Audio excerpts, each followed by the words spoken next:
We're back with some more Giants franchise, and we're going to be going over the regular season stats and who won the awards and just kind of how everything played out, who made the playoffs. I'm going to try to make this video a little bit shorter than last season's video, which was like 45 minutes, I think. It was a little too long, but we're going to try to speed it up the process a little bit. Just looking at the record, we had a great season, won the division for the first time, went 14-2. Got a first round bye in the playoffs. I mean, it couldn't have been much better for us. Here's how the standings are looking. NFC, Packers went 16-0. They had the first seed. We had the second seed at 14-2. Rams are in the wild card at 14-2. That would suck. I would hate that. Cowboys, Bears, and the Bucks made it. Eagles just barely missed it. Lions. Pretty good season for the NFC side. AFC's been kind of, doing their thing too. The Chiefs were the first seed with the Colts on like an insane game winning streak right now. He is the second seed. Raiders, Jags, and Browns all made the playoffs there. Bengals kind of had a down year. I mean, he was second seed last season, I think. he was the second seed. 9-7 right now. Jets made the playoffs, which is crazy. That division is a little insane. Broncos user, as you guys know, left, so he is not up there at the top like the usual. But let's just hop into some stats and stuff. I did break the record. Jared Goff did not throw more touchdowns than me, so if we go to the season, go to passing touchdowns, Daniel Jones holds the record with 57, broke Peyton Manning's record by 2. So that's always cool, breaking records. We were close with Saquon on rushing yards in a game. Didn't get it. We were pretty close in a season as well and didn't get it. Moving over to the yearly awards, the MVP of this year's season is Daniel Jones. That is exactly what we like to see. Nyheim Hines was benched in the last game because the game was meaningless for the Colts, and Jared Goff just didn't have a crazy good performance. So Daniel Jones takes MVP, which is fantastic. Coach of the Year is the Green Bay Packers. It just goes by record, which I wish there was some other way the Coach of the Year could be decided besides just record. I don't know. I mean, 16-0 is pretty top tier though, so I guess that could go to him. But MVP is great. It's our first time winning MVP to someone. I think Saquon was up here. Yeah, he's number 9. He was up there a little closer, but Daniel Jones definitely took over. We'll just breeze through the AFC side. Offensive Player of the Year, Nyheim Hines. Defensive Player of the Year, Myles Garrett. Offensive Rookie of the Year, it says Tua, but it's just made up name. It's not actually Tua. What happens is players have a chance to draft a rookie player in the class, and then if it matches the profile of a college player and they're coming out the same year, then they can change the name. So that's why it says Tua there for that. Defensive Rookie of the Year, Oliver Reagan. Best QB, Patrick Mahomes. Best running back, Nyheim Hines. Best wide receiver, DJ Chark. Offensive lineman, Quentin Nelson. I almost said outside lineman. Defensive lineman, Myles Garrett. Best linebacker, Leighton Vander Esch. Best DB, Kenny Moore and Quincy Wilson. Look at the Colts holding down the top 2 spots, and Justin Tucker as the best kicker. Moving over to the NFC side, Offensive Player of the Year, Daniel Goat Jones. He's just winning a shitload of awards this year. At the end of the season, he should have so much XP. Defensive Player of the Year was Deion Jones. I don't think we had any Giants here. Yeah, we had none, unfortunately. Offensive Rookie of the Year, Corey Blackburn. We didn't really have any rookies playing, so that's why we have none here. Defensive Rookie of the Year is very sad. Philip Young has won Defensive Rookie of the Year. Marcus Rich just behind him. Very, very sad day there. It's because Philip Young popped off in last week's game. I even said it during the game. I was like, I'm kind of scared that Philip Young is going to win Defensive Rookie of the Year because he had like 2 or 3 sacks and a shitload of tackles. Best QB, Daniel Jones. Best running back, Saquon Barkley, just ahead of Aaron Jones. Best wide receiver was Brandon Cooks, right? Yeah, Brandon Cooks. Slayton was in 3rd. That's why we had in the top 10 for that. Best offensive lineman, David Bakhtiari. Zeitler's up there, and we also had someone at the 10th spot for a while. I can't remember who it was, but he just got bounced out. Best defensive lineman, Aaron Donald. Nothing really new there. We had no Giants there for that. Best linebacker, Deion Jones. Also had no Giants there. Best DB was Darnell Savage, and DeAndre Baker was battling for that second spot for a little bit, but Ended up coming in third. Not bad. I'm happy with his season. He played fantastic. And Marcus Rich in sixth, and Jabril Peppers in ninth. So secondary up there quite a bit, which is great. Will Lutz wins best kicker. We were fourth. Probably those missed extra points is what caused all the problems for us. But we'll go ahead and look over our team stats real quick. We'll kind of compare towards last season. So last season, Daniel Jones threw for 4,071 yards, was 282 for 443, had 32 touchdowns and 23 interceptions. This season, I threw for 1,300 more yards, so 5,379. I passed only the ball about 30 more times, so only about 30 more attempts. I also had only about a little under 30 more completions, and that resulted to 1,300 more yards and 25 more touchdowns. Crazy. I mean, the offense has been super explosive this year. I would not have expected to have 57 touchdowns this year. I'll tell you that right now. Lead the league in touchdowns? Would not have expected that at all. Had less picks than last season too. We're toning down on the picks, which is great. That's always great to see. Rating last season was a 95.8, and this season was a 126.4. So much better there. We did get sacked more, which is kind of interesting. We got sacked 62 times last season, and this season we got sacked 74. We did pass more, but we got sacked 12 more times. So that's a little interesting there, even though we upgraded our offensive line. Nothing much we really could have done there. Let's go ahead and move over to rushing. Let me skip in the video. Okay, so rushing the ball. Last season, Saquon led the league in rushing yards. He had 300 attempts for 2,008 yards and 18 touchdowns. This season, didn't get as much attempts, had 261, had 1,778 yards, so just a couple hundred less, and 15 touchdowns, so only 3 touchdowns less than last season. He fumbled 4 times, which is the same that he fumbled last season. He just didn't break as much tackles. Last season, broke 21 tackles. This season, broke 10. Other than that, I mean, rushing-wise, pretty much the same. Nothing, I mean, it's Saquon. What else can you say about that? Wade Gallman did pretty good. Daniel Jones, I ran the ball about 20 more times this season with him, but it only resulted to like 20 more yards and 3 less touchdowns. So last season we ran for 4 touchdowns apparently. This season only ran for 1. I did fumble 7 times with Daniel last season. This season we only fumbled 3. So it's a good that we toned down that just a little bit, because the fumbles, it was getting out of hand. I mean, Daniel Jones was fumbling quite a bit. So it's good that we got that figured out. Going on to receiving, Slayton kind of mimicked the same year that he had last season, except for quite a bit less receptions, which is to be expected. I mean, we got a lot more options now. Last season, Slayton had 100 receptions, 1,772 yards, and 18 touchdowns. This season, Slayton has 80 receptions, so 20 less, but 1,791 yards and 20 touchdowns. So 20 less receptions, a little more yards, a couple more touchdowns. Great season for Slayton. Not really much else I could ask for him, just absolutely dominated. Our second receiver last season was our second best receiver, I guess I should say, last season was Morrow, with 36 receptions and 547 yards and 3 touchdowns. So really not that good. And our third best receiver last season was Downing. I'm not counting running backs and tight ends last season, by the way, just strictly wide receiver.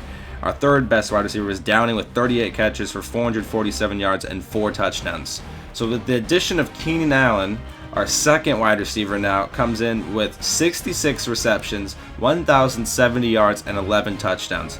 Pretty much doubles Downing's and Morrow's stats. If you combine those stats, you pretty much get Keenan. Because if you combine the yards, 500, 400, Keenan has more yards combined. Receptions-wise, he probably has a couple less receptions than them. And if you combine their touchdowns, Keenan has more than double. So Keenan Allen's a great signing in the offseason. He's definitely came on. I'm just hoping his regression doesn't hit him too hard. He's 29, I think, right now. Does it say? Yeah, 29. So we'll see what happens next season, if he drops a little bit. But he's definitely been a top-tier signing. If our second and third wide receivers, if he could combine for both those stats, that's just great. He's been absolutely brilliant. Saquon just being an absolute beast. Last season caught 71 passes for 758 yards and 3 scores. This season only caught 52 but had more yards, 846 and 5 scores. I was hoping I can get him 1,000 yards receiving. I thought that'd be really cool to have him have over 1,000 yards rushing and receiving. Almost got there. Maybe next season will be the season. Tight ends, Evan Ingram played amazing. I mean, he had the same exact receptions as he did this season and last season. He had more yards, about like 60 more yards this season, but also had 9 more touchdowns. He led the NFL in tight end touchdowns. No tight end has more touchdowns than Evan Ingram, so he's kind of been popping off late in the season. Beginning, like the first 3 games, didn't really do much. He had that one breakout game where he scored like 4 touchdowns and then kind of stopped for a bit, but the last couple games he's just been absolutely dominating. So hopefully we can keep that rolling. Downing just continues to develop. Like I said, last season he had 38 catches for 447 yards and 4 scores. This season, 26 catches, 564 yards and 6 scores. So a little more yards, a little more touchdowns for him. He's just continuing to be a beast. And I'm really happy with that draft pick that we got him a couple years back. Jabari Morrow, he's just going to be a depth piece pretty much. He was our slot guy, but now Keenan's kind of taking those reps, and he's just not really doing much. I mean, last season he had 36 receptions. He played, how many downs did he play last season? 648. This season he only played 286, so he's not getting the time, but I mean, that's just what's going to happen when you bring in a guy like not Evan Ingram, Keenan Allen. But so far, I'm extremely pleased with all that. Our offensive line's been, even though we got sacked more, it's definitely been an improvement. I'm excited to see the development of Luke Henry and Riley Alford throughout the season, see if we can get them higher overalls. Right now, I think they're both 72s. He's a 71, he's a 72, right? Yeah, so I'm hoping mid-70s-ish if I develop them throughout all of next season. That way, once Rob leaves and Justin leaves, we got these guys ready to go already. That is the plan, at least. Moving over towards defense, let me skip over in the video here so I can see what's what. So, Ben Ham led our team in tackles. He led our team in tackles last season as well with 92. This season had 125. So, good job for Ben Ham. Had 18 tackles for loss last season. This season had 15. Had a lot less picks, but I didn't use him that much. So, I mean, that is what it is. Ben Ham, absolute monster. Marcus Rich, who should have been Rookie of the Year. I got scumbagged. He was our first-round draft pick. Just was a freaking beast. I mean, this was a top-tier first-round pick. He was like the 3rd free safety on my board, too. The first 2 got picked ahead of him. And I just settled with him and really needed a free safety, and he was a monster. 103 tackles, 11 tackles for a loss, got a sack, got 8 picks, 18 pass deflections. When we drafted him, he was a 68 overall, and he's currently a 79 with the morale boost. He's a 68 overall normal development. As of right now, he's a 77 overall with star development, so he's developed a lot. Almost 10 overalls in a season. Great job for him. Phillip Young, who's a fake freaking Rookie of the Year, drafted him in the 3rd round, I believe. He was a 66 overall. He's went up 2 overalls in the season for us. Not a chance to get him to star development. If I at least had a chance to get him to star and an in-game chance, I think I'd be okay with him and be fine with the draft pick in the 3rd round. But I used him so much. I got 9 picks with him. He won Defensive Rookie of the Year. Yet I couldn't get a single chance to upgrade this guy to star. So I don't know what I'm going to do next season. I don't know if I'm going to give him another chance or if I'm going to draft a linebacker. I mean, he's still young. He'll be 24. Just don't know. Don't know what I want to do with him quite yet. Because I have to use him. Because if you look at his... I can't... It's tough leaving him in zone all alone because his zone is 61. But his stats really aren't too bad. They're okay. But the zone, I don't know. I really don't know what I'm going to do with Phillip Young. We'll have to just kind of see how things go. Jabril Peppers had a couple more picks this season, so that's great for him. Got him to X Factor as well, so that's a great job for him. DeAndre Baker, just a top-tier season. Rookie year, he was a beast. 2nd year in the league was okay, but the 3rd year, he has just been like shut down. I feel like him and Joe Hayden have been just top-tier, man. I mean, Joe Hayden has 29 pass deflections, has 6 picks. Between both my starting corners, we have 19 interceptions. We have 13 tackles for a loss and a sack. I mean, they've just been amazing, both these guys. I wish Joe Hayden wasn't the age he was at, because then we could keep him for longer, but unfortunately, don't think that's going to be the case. He's probably going to be, just regression's going to hit him. It's going to be bad. He's at 84 right now, or 83 overall right now. Got the +2 morale.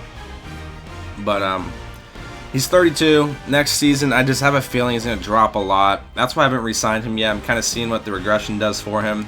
A couple things about DeAndre Baker and Slayton that I haven't... Actually, we'll wait on that. We'll talk about that in a second. Haley, just being the slot receiver he is, absolute monster. Tomlinson, last season he did have more sacks. He had 6.5 sacks this season. Last season he got us 9. He got us a lot more tackles for loss this season, though. He had 14 tackles for loss this season. Last season he had 9, so 5 more tackles for loss this season and a couple more tackles. So I'm pretty pleased with Tomlinson's year here. Lorenzo Carter did get us more sacks this season as well. Last season he had 8.5 sacks. This season he had 11. Last season he did have 13 tackles for loss. This season 8. So more in the sack department. I'm hoping he just keeps on progressing. I really need an X Factor defensive, or an X Factor edge rusher or someone. I need that, because they play so much better. DeMarcus Lawrence. Let me see if I can go and find him here. Where is he at? Actually, let me look at BJ Hill. BJ Hill missed a couple games, but definitely played better than he did last season. Missed, how many games did BJ Hill miss? 3 or 4 games? 4 games, I think. I'm pretty sure he missed 4 games. And had 3.5 more sacks while missing 4 games. And only 2 less tackles for loss. So BJ, being a beast, doing his thing. Where is Lawrence, though? I can't find... Oh, here he is. Okay. So Lawrence, last season, had 15 tackles for loss. This season only had 8. So not that good there, but more sacks. It seems like we're getting less tackles for a loss, but more sacks. So I don't know if that's good or bad, but sacks 11.5 this season, 10 last season. All right, sorry, had to go run and do something real quick, but I'm still pleased with Lawrence this season. Got him up to superstar development this season, so pretty good. Like I said, though, it'd be nice if I can get like BJ Lawrence, or BJ Lawrence and Tomlinson are all superstar. If I can just get one of them to X Factor, I think that would help out the pass rush tremendously, and you could see us getting upwards to maybe 15 or something with someone. Leading our sacks, I think it was Lawrence, right? Yeah, 11.5. Not bad. Al Woods. Here's one where I just don't know what I want to do with him. So far, he's not under contract for next season. I have a chance to re-sign him, and I honestly might just do it. I might. He's a 67 overall? 68. He's going to go down more because he's going to be 35 next season, but he just dominates. I mean, he's 7 sacks. The dude's got more sacks than my starting defensive tackle and X-Men who started. I mean, he's just... I don't get it, man. This guy just dominates. I don't get it. He just gets in there and gets sacks all the time. X-Men, don't really know what I want to do with him. He got 6 sacks, 8 tackles for a loss. Got him to star development, but I really don't know if I want to start him next season. We'll kind of have to figure out what we want to do with him. But I don't think there's anyone really else to talk about. Yeah, the rest are kind of just backups. Kicking is whatever. Our kicker's pretty good if I don't stop shanking stuff. Our punter did okay, I guess. Not much there. Kick return. We had a 40-yarder. We averaged 26. No touchdowns. Punt return, we had a 37-yarder, averaged 12 yards per return. So Corey, I believe, is under contract, so we'll probably keep him one more year just he's under contract. Oops, that's not what I wanted to do. We'll just quickly scroll through the leaders in all these categories and get on with it here. So leading in passing yards, obviously Jared Goff, 5,684, just behind. Or actually, no, I lied. It was Aaron. Wait. Oh, by 1 yard? Wow. For some reason, I thought it was Aaron Rodgers, but by 1 yard, Jared Goff led. That's crazy. 5,684. Touchdowns was me with 57. Leading in QBR, I'm not sure who it was. Those are backups. So Jared Goff was ahead of me. We don't really care for the backups with 133.6. He's only been sacked. Oh, okay. I thought 42 times. I was like, he's only been sacked 7 times. Holy fuck. But that is not the case. Leading in rushing, Nyheim Hines with 2,229 yards in 194 attempts. What is going on over there? He averaged 185 per game and 26 touchdowns. Nyheim Hines just dominated. Miles Sanders also broke over 2K. Receiving was Brandon Cooks and oh no, it was not Paul Richardson. Jeez, I'm all over the place. It was Paul Richardson with 2,255. We had 3 receivers that broke 2,000. A rookie receiver that almost broke 2,000, which is pretty crazy. N'Keal Harry up there with 1,800 as well, and Slayton. And what is that? 6th, 1, 2, 3, 4, 5, 6. Yeah, 6th place with 1,700, almost 1,800 yards. I think he was 2nd in touchdowns though. No, 3rd in touchdowns behind DJ Chark with 23. Not bad for Slayton, not bad. Blocking, we can really, no one who cares about blocking. No one really cares about that. Tackle leader Deion Jones with 142 tackles for loss is Rashawn Gary, 30 tackles for loss, which is kind of insane. Sack leader 40 sacks. Oh my god. 36 for Aaron Donald and 32 for Khalil Mack. Like, could you imagine my team with Myles Garrett? I mean, my DBs have been playing amazing this season, but could you imagine if you just slapped 40 sacks from one player on my team? Oh my god, dude, what in the world? There's no one must double Myles Garrett at all. That's fucking insane. Holy shit. Pick leaders tied for first is Deion Jones and Darnell Savage. Baker tied for second with Darius Slay at 13. Not bad. Not bad. Deflections, I think Joe Hayden's in first. They have 29. Where is... I thought what's his face was up here, Baker, but Joe Hayden in first for that with 29. Forced fumbles. First place is Keanu Neal and then Khalil Mack. I think that's all we got to look out for defense there. Kicking, there you go. Punting, there you go. We'll blow right through this real quick.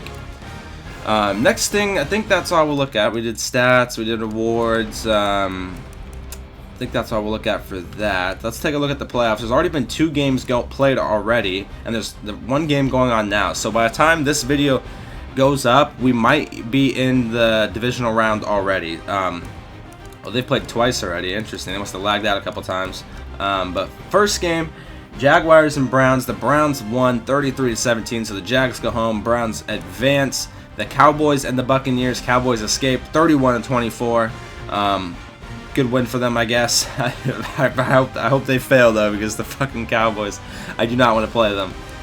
We will be playing most likely the Rams, because I think they're playing right now, and last time I checked they were up, he was up like 13-0 or something like that. I can't remember what it was, but who knows what can happen there. If the Rams win this game, we will be taking on the Rams. If the Rams lose this game, we will be taking on the Cowboys. So both going to be very, very tough opponents either way we will have to face. But I don't know when that game will be played. Probably like in a couple days if it advances to when this video goes up. Because this game's, I'm uploading this video on a Sunday. This game's scheduled for Sunday and they're playing this. So as long as there's not a connection problem here and they don't lag out again or whatever, then they should be good. We should be good to go. But yeah, this is the wild card right now. The bye weeks were obviously the NFC side were me and the Packers. AFC side were the Colts and the Chiefs. So those are the bye week teams. Dallas advanced, Cleveland advanced, Rams and Bears. I don't really know who I want to advance. I would probably rather have the Bears advance, just because the Rams defensive line is very, very scary, and his offense is also very, very scary. So I think I'd rather have the Bears advance there, but we'll have to see how that game plays out. And last thing I want to show you guys is where we go here, salaries. This offseason might be kind of boring because we got quite a bit of people to figure out here. If we go to the people, Zeitler, I'm still not sure about Zeitler, and Joe Hayden, I Wood's also not sure. That's why I haven't re-signed them yet. I'm kind of just chilling on it for a second. Joe Hayden's gonna get screwed with regression, which is gonna make me so sad. But here's all the people that we're gonna have to re-sign next season. Cecil, probably want to re-sign. He's young, maybe. Morrow, maybe. Sam Beal, probably want to try to get him on the books as well. Russell, I'm not sure. Canelli, not sure about him. Golden probably, Valentine probably. I mean, all these. There's a lot of people we got to re-sign. X-Man probably. Grant maybe. I'm not sure. Justin Britt, I think we're gonna let walk. Definitely need Haley back because he's our nickel guy. Gallman, I don't know. We'll have to see what he's asking. I mean, Daniel Jones, Lawrence, Baker, Slayton, our kicker, Saquon. I mean, look at all these people we gotta get. I mean, there's a shitload of people. We still have a decent amount of cap space, but I don't know if I want to spend too much because there's just a lot of people that we're going to have to look at to sign. Some people that I'm definitely resigning those. We're going to have to get Haley back. I'm hoping Daniel Jones stays under an 85 so we can get him for whatever he's asking for. That is the plan. I'm really hoping. I think we have a good chance with him. I was hoping Baker and Slayton could do it too, but I don't know. They're both up there now. I mean, Lawrence is at an 83. That's really, really edgy. Slayton and Baker, one of them, if not both of them, are just bound to get to 85. I mean, it's all the way. I don't know when next season it's going to give me a chance to develop them, but I don't know about those two. Rosas I'd love to keep, but he's over an 85. We got him at an 84 overall in his first deal, so we'll have to see what he goes for. And Saquon, we obviously have to re-sign Saquon. I mean, that's not even a question. He has to stay on the team. He's such a big part for this team. If it was like any other running back, maybe I'd think about drafting one or something, but I just think we have to re-sign him. I don't think if I let him go, then that's losing so much. He's such a good player, and I just have to have him on the team. So there's quite a bit of people to re-sign, so that's why the offseason might be kind of boring. Is there a way to check my oh, I could have checked it here, huh? It was saying on the top, wasn't it? Salary cap, 31 million. So we got a little bit of money to work with, but I just don't see myself splashing on any big name players in the offseason, just because I just want to make sure I can re-sign everyone that I want to re-sign. And there's quite a bit of people next season that I got to re-sign. I mean, we got our #1 corner, our #1 wide receiver, our quarterback, our running back, some skilled position guy. Like, I mean, there's just a lot of stuff going on, so I don't see myself spending much. So this offseason might be kind of boring. It might not. As far as draft picks go, can I look at those? I don't know if I can because it's weird. It won't let you, I don't think. Oh, there we go. So yeah, this season we have a first, no second round pick because that was in the deal for Isaiah Wynn last season. So no second round pick. A third, two fourth rounds because we acquired one for the Sterling Shepard trade. A 5th round, no 6th round because the 6th round was for a trade we made during the draft last season, and a 7th round. And then the following year, we're completely normal 1 through 7. We have a pick everywhere. But this season, no second and no 6th round pick. We do have an extra 4th round pick. So that's how the picks are looking at for this season. That's going to be the end of this video though, guys. Hopefully you guys enjoyed it. Make sure to look out for like a 20 to 30 second video. I'm going to try to let you guys know when me and either the Rams or Cowboys, whoever I'm playing, has our game scheduled. That way more of you guys can come watch it live if you want. So make sure to look out for that. I'll probably keep it up, that 20-30 second video up for like a day, maybe if not a day, and then take it down. So be on the lookout for that, and I'll see you guys in the next one.